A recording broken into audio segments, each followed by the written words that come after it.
जेको सच सम्झूं था उहो दर दर पुॼाइण पंहिंजी फर्ज़ अदायगी था सम्झूं ऐं जेका सोच सम्झूं पिया उहा अॻे नस्ल ताईं मुंतक़िल करियूं था।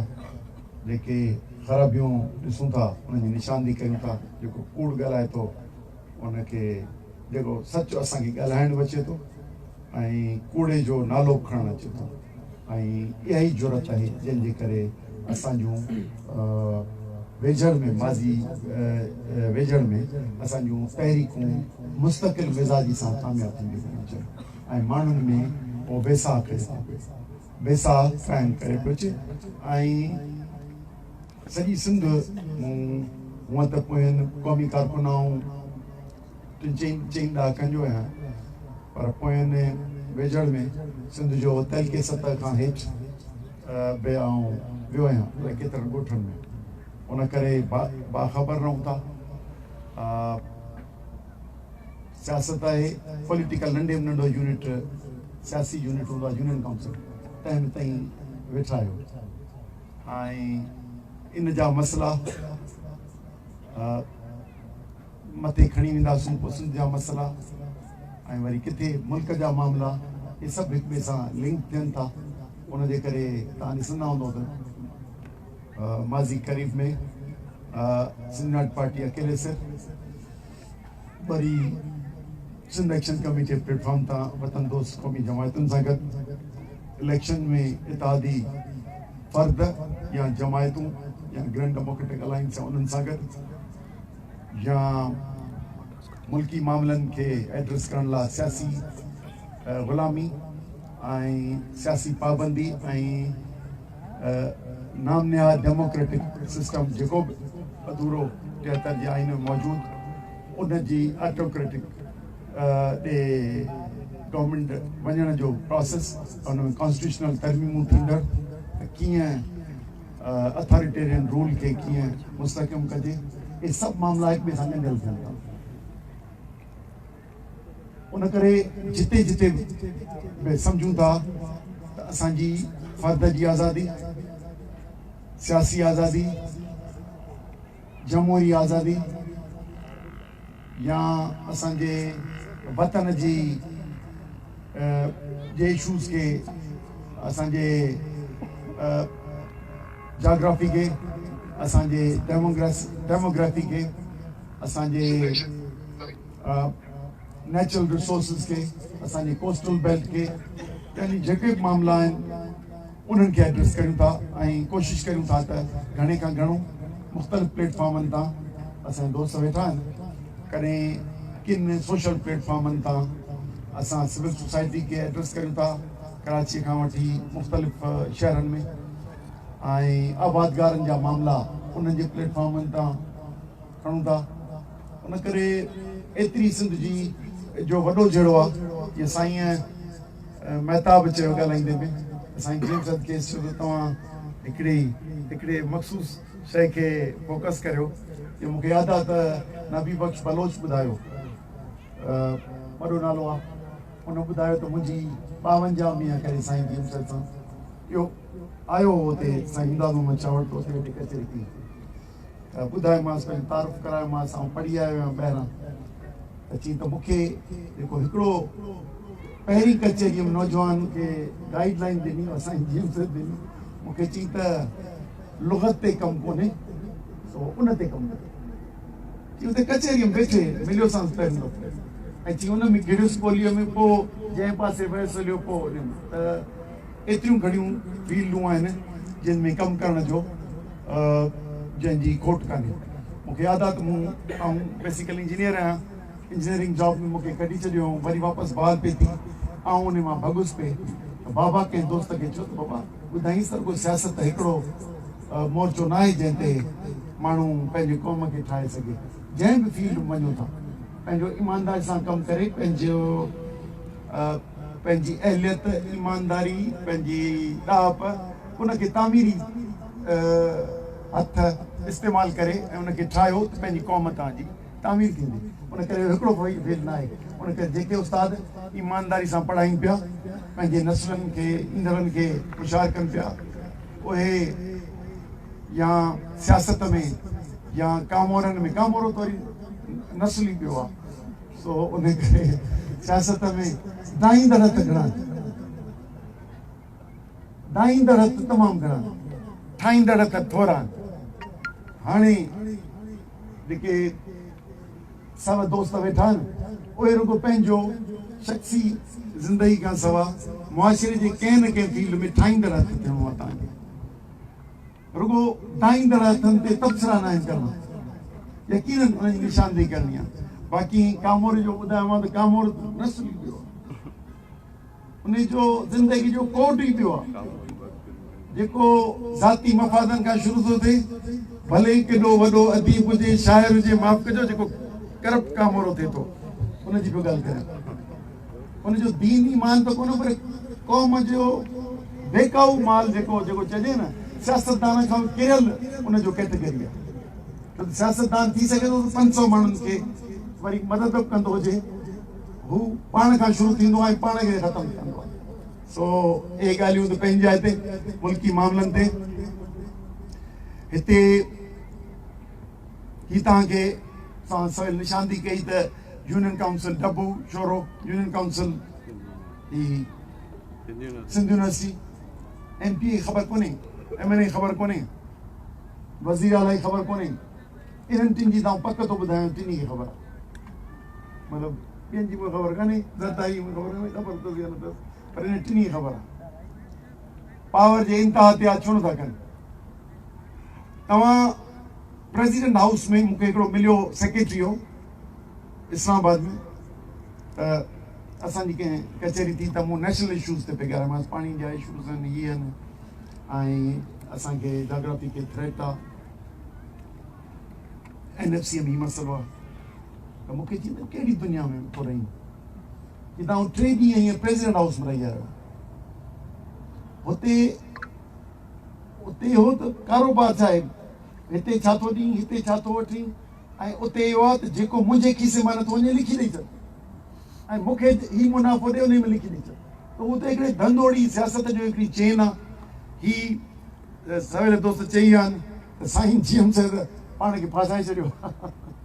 यानी उन में था चरियूं उन ते ज़मीर जा कैदी आहियूं त पंहिंजे वतन जा क़ौमी कारकुन आहियूं जंहिंमें सम्झूं था त जंहिं उन ॿुधायो त सियासत इबादत आहे जेका ख़िदमत जे ज़रिए थींदी ऐं साईं GM साहिब जेका सियासत कई हिकु पंहिंजो किरदारु अदा कयो उहो साफ़ सुथरो हमेशह जेको जेको चवणो न बुज़ुर्ग सां रहंदड़ सियासत में उहो माण्हू हो जंहिं हिकिड़ो मिसाल क़ाइमु करे ॾेखारियो जंहिं पंहिंजो ज़िंदगी वक़्फ़ करे ॾेखारियो जंहिं पंहिंजो हिकिड़ो मिसाली हिकिड़ो इल्मी ॾाहप बि उहो थोरी उनजी त को हज़ारे सालनि में को शायदि ई हिकिड़ो माण्हू हुजे जेको एतिरो हज़ारे सालनि खे सहेड़े सघियो हुजे त उहो किरदारु हो पर हिन वक़्त ते जेके असीं नाइल आहियूं जेके आहियूं घटि एलेतार आहियूं पर जिन खे चैलेंजिस आया आहिनि अॼु पोइ सभु पंहिंजा मसइला आहिनि रुगो असांजो क़ौमी कारकुन हिकिड़ी ग़लती कंदो आहे यानी सभु बैन अल-अक़वामी साम्राज्य जा मसइलनि ते ॻाल्हाईंदो उन्हनि खे मसइलनि खे तजियो करे पोइ कंदो मुल्की मामला उन्हनि ते बि ॻाल्हाईंदो मुल्की मामलनि खां पोइ चवंदो त सिंध जा मामला उन्हनि ते बि ॻाल्हाईंदो उन खां हेठि लहे कोन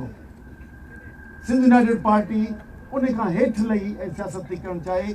हिते जेके प्रोफेशनल्स जेके मार्केट जा माण्हू वेठा आहिनि जेके मुख़्तलिफ़ जमायतुनि में वञी अॼु पीपुल्स पार्टीअ में सुभाणे ॿी पार्टीअ में हूंदा जेके बास चङा मुड़ुस वॾेरा चओ चङा मुड़ुस ब्रोकर पॉलिटिशियंस उहे वेठा आहिनि उहे शख़्सी फ़ाइदे लाइ सियासत खे गंदो करे छॾियो अथनि ऐं उनखे ख़ुदगर्ज़ीअ जो नालो ॾेई छॾियो अथनि ऐं मजमूई तौर ते इहे जेके दलाल फ़र्द ऐं पोइ सियासी जमायतूं पैदा थियूं आहिनि हिन सिविलियन रूल में जेके असांजे वर्दी वारनि आंदियूं आहिनि या बूट्स वारनि आंदियूं आहिनि उन्हनि जेके जमायतूं आंदियूं आहिनि जिन असां ते रूल कयो आहे उन्हनि जे इन सियासत जे करे हेठि ताईं आम माण्हुनि जो मिज़ाज बि करप्ट थी वियो आहे आउट ऑफ वे थी वियो आहे मैरिटोरियल सोसाइटीअ खे पुठी ॾियो बीठो आहे अहलियत जे अॻिते वधण जे रस्ते खे जे बजाए ख़ुशामद ऐं पैदागिरी ऐं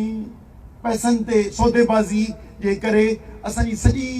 अहलियत ऐं तरक़ीअ खे रोकियो वेठो आहे। उन करे इन क़ौम जी ख़ुददारी विञाए छॾी अथसि। त उन करे इहे ठाहिण लाइ आहिनि त इहे सभु शयूं जिन जा अवगुण ॿुधायवसि, इहे गुण पाण पैदा करणा आहिनि। ऐं सियासत में मौजूदा वक़्त में मुल्की मामलनि में छा ॻाल्हायूं, 73 जो आइन जेको जंहिं शिकिल में बि आहे उन में उन जी शिकिल असांजा इसरार वेठा आहिनि, ॿिया वेठा आहिनि, 26 27 तरमियूं खां पोइ कोर्टुनि जो कहिड़ो हाल आहे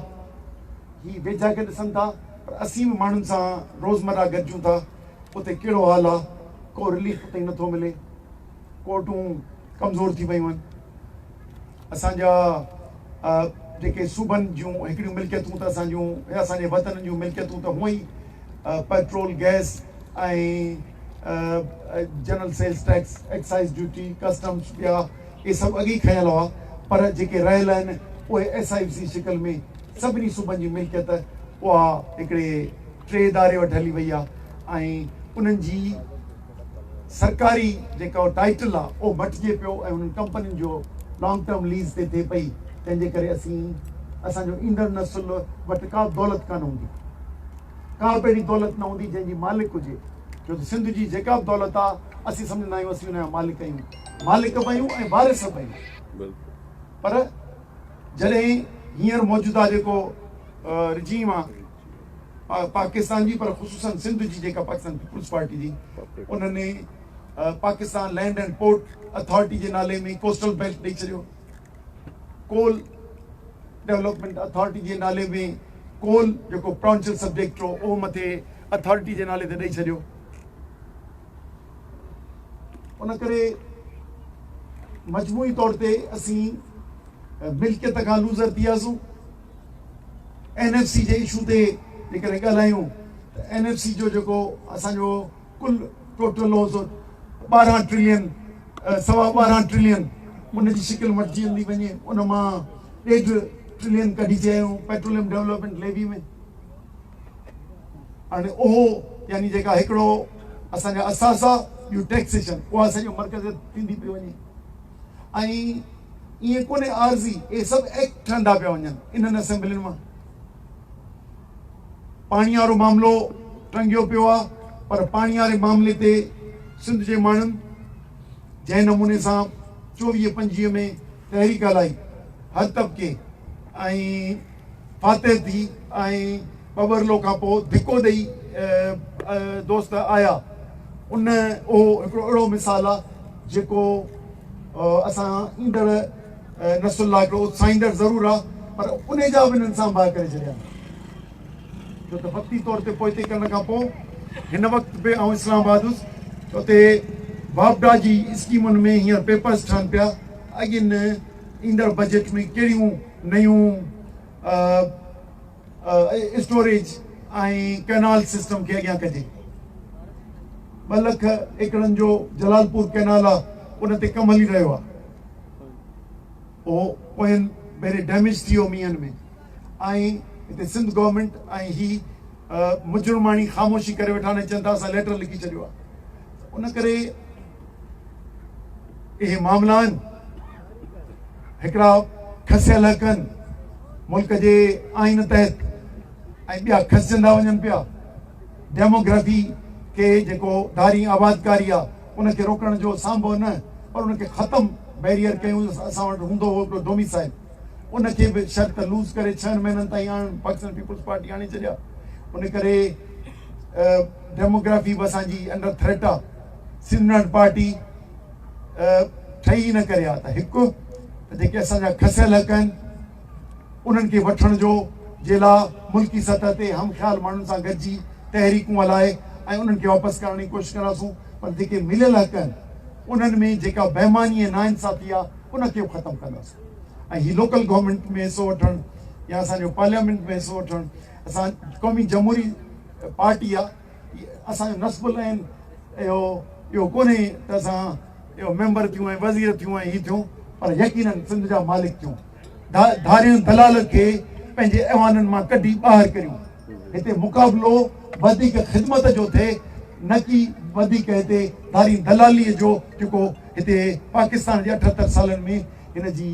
सियासत जो थींदो रहियो आहे। साईं जेम्स लिखियो, मूं कल्ह बि टंडियल आयो हुअमि पे ॻाल्हायो त 1924 में ग़ुलाम मोहम्मद बुरगड़ी 9 मार्च ते वफ़ात करे वियो। हिकिड़ो तरक़ी पसंद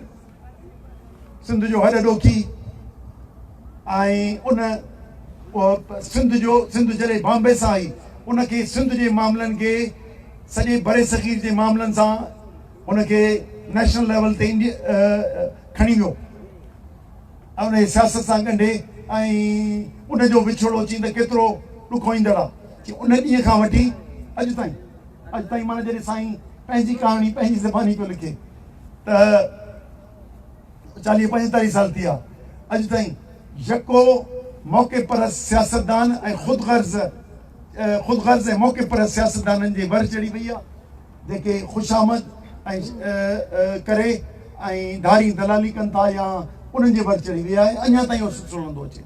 हाणे वरी साईं जे उन्हनि लिखणनि खां वठी हाणे जा वरी जेके 5 ॾहाका था पाण ॾिसूं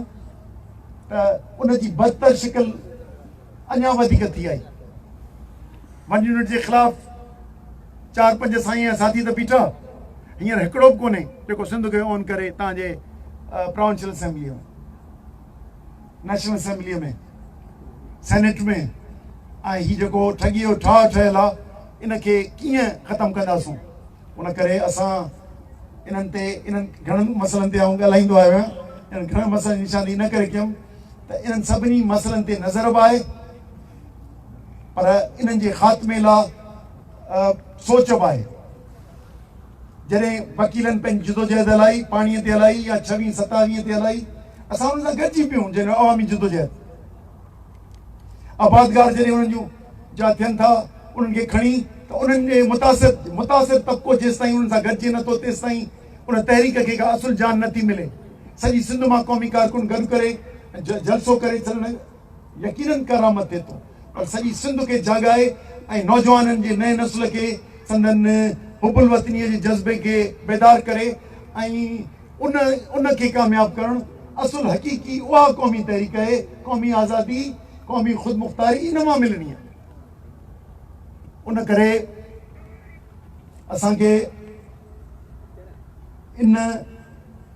जुडिशियल मार्शल आहे, कॉन्स्टिट्यूशनल मार्शल आहे ऐं ढोंग वारो सिविलियन रूल इहे सभु असांजा मसइला आहिनि। जाली इलेक्शन मामिलो आहे, यकीननि इहो बि असांजो मसइलो आहे। जॾहिं पाणीअ जो मामिलो आयो त असां छाजे बुनियाद ते उनखे मुखालफ़त कई। वेठा आहिनि दोस्त इसरार वारा। 1991 जे अकॉर्ड खां बि तव्हां ओरांगियो पिया। अॼु जॾहिं असीं तहरीक तहफ़ुज़ आइन पाकिस्तान जे बुनियाद ते उनखे चैलेंज करियूं था त तव्हांजी 73 जे ॾिनल आइन जी तव्हां इनराफ़ी पिया करियो ऐं तव्हांजो ही SIFC जेको आहे सो मावराए आइन आहे जेको तव्हां सभु वसीलात करे छॾिया ऐं उनजे कयल सदर जेको तव्हांखे कैनाल लिखी ॾिना आहिनि इहो उनखे आइनी इख़्तियारी कोन्हे। त खोड़ शयूं अहिड़ियूं आहिनि जेके असीं इन बुनियाद ते चैलेंज कंदा आहियूं जेको मौजूदा आइनी स्ट्रक्चर हूंदो आहे। उन करे सॼी सोसाइटी खे उन बुनियाद ते खणी अचणु। हा जेको इनकलाब आहे तव्हां सॼा माण्हू करोड़े माण्हू तव्हांखे पंहिंजो साथ ॾेई छॾीनि पोइ तव्हां पंहिंजा तारीख़ी हक़ वठो पोइ पंहिंजी तारीख़ी दावा खे सचो करियो पर तव्हां बुनियादी उहे हक़ जेके तव्हांखे मिलणु घुरिजनि जेके तव्हांखे आइन में मिलियल आहिनि उहे बि न मिले उहे उन मिलण जी ॻाल्हि कंदा आहियूं त खोड़ दोस्त तनक़ीद कंदा आहिनि। असां त पोइ हिन साईं जलाल महमूद शाही जमायत ठाही ऐं ओॾी महिल शामिलु कोन थियोसि ऐं वरी पोइ शामिलु थियोसि। पहिरियां 8-10 साल त रुॻो क़ौमी लॾे जूं ॻाल्हियूं ॿुधणियूं पयूं। अञा बि टोटका वोटका हलंदा आहिनि पर पंहिंजे मुस्तक़िल मिज़ाजी सचाई ईमानदारी वतन दोस्ती ऐं उन सां कमिटमेंट ऐं छा चइबो आहे ए ख़ौफ़ जूं ऐं लालच जूं दरियूं सदाईं खुलियूं पयूं हूंदियूं आहिनि। ख़ौफ़ जा हमला थींदा रहंदा आहिनि ऐं लालच जूं जेके से जेको सो हर ईंदड़ वक़्त में उछली पयूं हूंदियूं आहिनि पर लतीफ़ चयो न त चरे न मिस्री संग चंदन जा चूपा करे अखियुनि मथे अंग मईअ खे मिज़ाज जो सो उन करे पाण खे पाण हुबल वतनी जो जज़्बो रखूं था पंहिंजे वतन सां कमिटमेंट कयूं ऐं उहा कमिटमेंट असांजे अमलनि मां नज़र ईंदी असांजी ज़बान असांखे उहा ज़बान कान्हे जेका तव्हां उहा शाइरी मां तव्हांखे ॻाल्हाए सघां या जेको तव्हांखे क़ाइल करे सघां या को सुठो को तकरीर बाज़ हुजूं असांखे कुझु कोन्हे असां वटि उहो आहे जेको दिलि में अथव ऐं दिलि में उहो आहे जेको असांजे क़दमनि अथव ऐं असांजो हर जिदोजहद जो क़दम उन तरफ़ आहे उन करे हिकिड़ी शइ ज़हन में हुजे असां तव्हां घणो घुरायो जेके रहनुमायूं कंदो असीं उन ते हलंदासूं पर अमली सियासत जे पेचरनि में ड्राइंग रूम पॉलिटिक्स नथी हले पाणीअ जे मामले में जे क़ौमी लॾो सिर्फ़ु गॾिजी पऊं आहे त शायदि अधूरी जिदोजहद थिए पर मर्कज़ परस असां सां गॾु थियो दुश्मन जो दुश्मनी जे में सही दुश्मन जी हुन दांगी भॼे उन में सही मज़हबी जमायतूं असां सां गॾिजी पयूं ई गॾियूं कोन आहियूं उन्हनि में कमु कयोसीं पाणीअ जे मामले ते सदाईं सिंध ऐं पंजाब 100% उबतर मौक़िफ़ रखंदो हिन भेरे असां उहा एडवोकेसी कई त जेके मुखालिफ़ सियासी जमायतूं हुयूं उहे जेके उते बि कमु कयूं पिए त नेशनल असेंबलीअ में ऐं सेनेट में ॿिन्ही जायुनि ते हुते उमर अयूब हुते शिबली फराज़ रेज़ोल्यूशन विधो हिननि कैनालनि जे ख़िलाफ़ ख़तमु करण वारा कहिड़ा हुन रेज़ोल्यूशन खे रद्द करण वारा हिकिड़ो पीपल हुयो नून लीग जो उन्हनि उनखे ॿुधण खां इनकार करे छॾियो ऐं टेक्निकल बुनियाद ते रद्द कयो उन करे जिदोजहद कॾहिं कॾहिं खोड़ मामलानि जेके मथे हल थियनि था सिंध जे गैरत खां वांझियल अक्सरियत असेंबली मेंबर क़ौमी गैरत खां वांझियल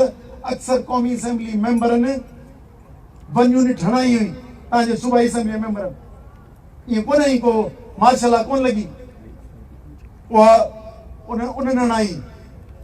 वरी वन यूनिट असेंबलीअ खां वापसि कराइण में साईं जीएम साहिब या गुलाम मुस्तफ़ा बुरगड़ी या ॿियनि जिन कोशिशि कई उन्हनि असेंबलीअ खां त सियासत जे हिन में दुश्मन जो दुश्मन या अमली सियासत में खोड़ अहिड़ा अचनि था जिन में असांखे उन वक़्त ते ओॾीमहिल जे गॾु केरु हुजे त सम्झाए सघूं था परे खां वेही शायदि के दोस्त न सम्झी सघंदा हुजनि ऐं उन दानाईअ में हिकिड़ा त बदनियती जे बुनियाद ते गारियूं ॾींदा आहिनि पर जेके घटि वधि ॻाल्हाईंदा आहिनि इन बुनियाद ते त शायदि असां मूंखे उहा ख़राबु न लॻंदी आहे छो त उहे पंहिंजी वतन जी मोहबत सां पंहिंजे नज़रियाती सोच जे हिसाब सां तनक़ीद कंदा आहिनि त उहा उनखे असां दिलि सां हंडाईंदा आहियूं पर अमली तौर ते मथी सियासत ते पिया ॻाल्हायोसीं ही अदालतुनि जी वापसि आज़ादी कीअं बहाल कंदासूं सिंध जी डेमोग्राफी खे कीअं कंदासूं सिंध यूनाइटेड पार्टी वटि जो आहे सिंध यूनाइटेड पार्टी चए थी त हिन फेडरेशन में शनाख्ती कार्ड रियासतुनि जो ठहणु घुरिजे सूबे पंजाब जो हुजे सूबे सिंध जो हुजे ऐं उन ते कानून साज़ी बि सूबा कनि त जीअं असीं कहिड़ी माण्हू मज़दूर केरु थो अचे इहो हिकिड़ी अलॻि मामिलो आहे पर शहरियत जो कानून right to vote right to own property उहो तॾहिं मिलंदो जॾहिं तव्हांखे शहरियत जो हक़ मिले थो त उन करे पासपोर्ट भले पाकिस्तान जो हुजे मतिलबु असीं जिन जिन मामलनि ते था चऊं असीं त असांजी ख़्वाहिश आहे त पैरिटी हुजे नेशनल असेंबलीअ में सभिनी सूबनि जी बराबरी नुमाइंदगी हुजे ॿियो इदारो भले न हुजे या नेशनल असेंबली ख़तमु करे छॾियो सेनेट में नुमाइंदगी बराबरि आहे उनखे फाइनेंशियल बिल जा बि इख्तियार ॾेई छॾियो हाणे सभु ख़्वाहिशूं आहिनि त फेडरेशन कहिड़ी आइडियल हुअणु घुरिजे उन करे पाणीअ जा मामला या ज़मीनुनि जा मामला अच्छा सभु सब्जेक्ट्स प्रोविंशियल हुजणु घुरिजनि मिल्कियत जा टैक्सिस प्रोविंसिस कलेक्ट कनि फेडरेशन खे हलाइण लाइ टैक्सनि मां पंहिंजो हिसो ॾियनि तॾहिं तव्हांजी उहो मिल्कियत जा कानून ठहंदा जेकॾहिं ही असांजा सभा निभागा ही पीपल आहे एजे ॾींदा था वञनि सभु शयूं रहियल शयूं ॾींदा था वञनि इन्हनि खे क़ौमी लॾो इन सॼी इनखे असीं दर दर इहा ई ॻाल्हि खयूं पिया वञूं त बाबा इहे सभु शयूं तब्दीलियूं ईंदियूं पियूं वञनि इन्हनि खे रोकणो आहे। भक्ति इशूज़ अचनि था उन्हनि ते मुंहुं ॾियणो आहे। ही जेके रोज़ माण्हुनि जा मामला अचनि था, अॼु पेट्रोल वधी वियो, मूंखां 2 ॾींहं पुछियो बि साईं पेट्रोल वधी वियो छा थींदो? भाउ मुसीबत ईंदी आहे त नेशनल क़ौमी फंड कबान, फ्लड ईंदी आहे त डाइवर्ट कबान, पाण वारा त पिनंदा आहिनि पर पाण हूअं बि डाइवर्ट कबान त बाबा डीसन खे पैसा ॾियो त माण्हुनि खे वञी ठीकु कनि। मूं चयो त लेवी हूअं 82 रुपया ई हाणे 100 रुपए खां मथे थी वई आहे। कुझु महीना जेसिताईं जंग आहे, ऑयल प्राइसिस मथे आहिनि, लेवी ख़तमु करिजे। लेवी जेका कई अथनि जो टैक्स आहे या जनरल सेल्स टैक्स हो, जंहिंखे पोइ हिननि लेवी करे फेडरल गवर्नमेंट खे ॾेई छॾी, पूल मां कढी, त उहा वठणु बंदि करे छॾी। 100 रुपया 125 रुपया पाणे ई किरी पवंदो पेट्रोल, वरी हालात ठीकु थी वञनि वरी वापसि लेवी हणी छॾी, टैक्स हणी छॾी। सो हिते